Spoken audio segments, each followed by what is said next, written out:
kenangi bawa duit 3 ya pergi Aceh deh.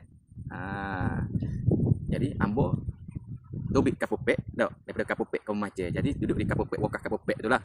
Tambah daripada Kapupek ke Aceh ni lebih kurang sekian masa tu. Awal tahun 2000 deh. Jadi biasa kita tunggu prebek sapu lah. Bah ni jarang benar nak boleh naik. Biasa prebek sapu lah. Dia tunggu. Dia tengok kita tubik caca tepi jalan ke dia mari lalu perahu. Mana tu? Aceh. Kadang-kadang tak tanya pun. Tahu dah bila orang duduk situ tu tujuan dia nak pergi Aceh deh. Jadi siapa Aceh ni? Lepas siapa Aceh ni kita round dalam market Gezon Rio patu masa tu lah deh. Patu gi atas Marat tu lah duduk ni dah. Patu Bandar Kopa, patu Bandar mana Bandar Ali deh masa tu. Lepas musim saat ni kita pergi makan mi kedai gosip. Mi gosip dalam market tu. Mi goreng.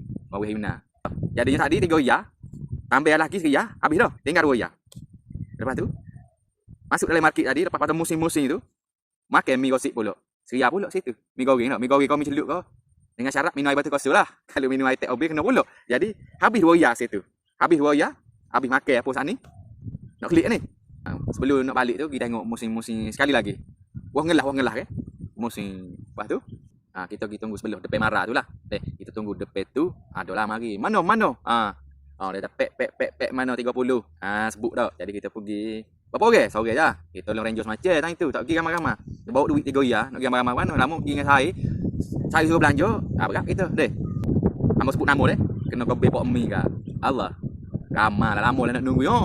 Dia bawa bil dia mau bayar. 10 orang paling-paling kau bayar jalan. Lari sok jumpa dengan pok mi bau lari. Sini nunggu lama ni. Tengok rebek sapu lain ya. Jadi naik kereta klik lah kitanya. Klik siapa rumah. Siapa di Kapupek depan sekolah. Kapupek tu lah. Jadi selamatlah. Seria lagi makan seria pula lah klik. Dah. Steady. Kenangi lama dah. Demo yang mana? Terima kasih. Assalamualaikum.